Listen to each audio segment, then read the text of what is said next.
The companies that control most of the nitrogen, phosphate, and potash here in the U.S. are reportedly under investigation. I'm Clinton Griffiths.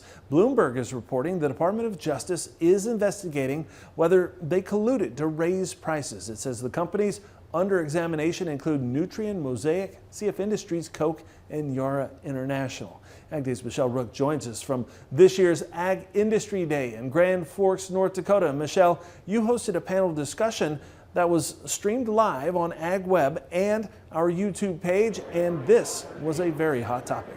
Yeah, that's right, Clinton. And of course, with fertilizer prices at near record high levels, the topic is top of mind with farmers here in the Northwestern Corn Belt as well as within ag industry. However, opinions are mixed on whether the DOJ investigation will find any price fixing or if it's just a function of supply and demand in the market.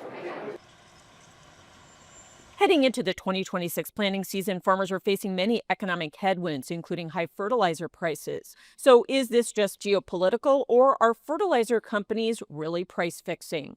It's not a matter of collusion. It's a matter of there's just not enough supply out in the world, and the U.S. has not done enough to produce more of those fertilizers. Acres says it's a problem that can't be fixed overnight.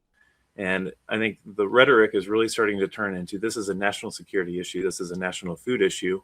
We need some of those subsidized dollars going into production. And I think the administration's beginning to see that and believe that, and that could help, but it's not going to help in 2026. It might not even help in 2027. But if we were able to get some of these plans in place, it could help in the long term. Officials with CHS add that the structure of the North American fertilizer business also plays a role. I think it's doing what the market does. I mean, logistically, some things impact there. I mean, I'd be very honest, there's pretty good consolidation in the fertilizer industry, but it takes big investments. So, I mean, you can see where that industry's had to kind of rationalize a bit to get the investments and provide the product, but it always creates questions when things spike up.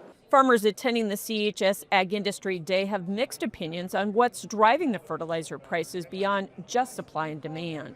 It seems like the prices like to rise up pretty fast, and they come down kind of slow. So I think they know what's happening out there, and they kind of price accordingly. Fertilizer's up over a year ago, but I think a big part of that's driven by there's too few players, to be honest with you.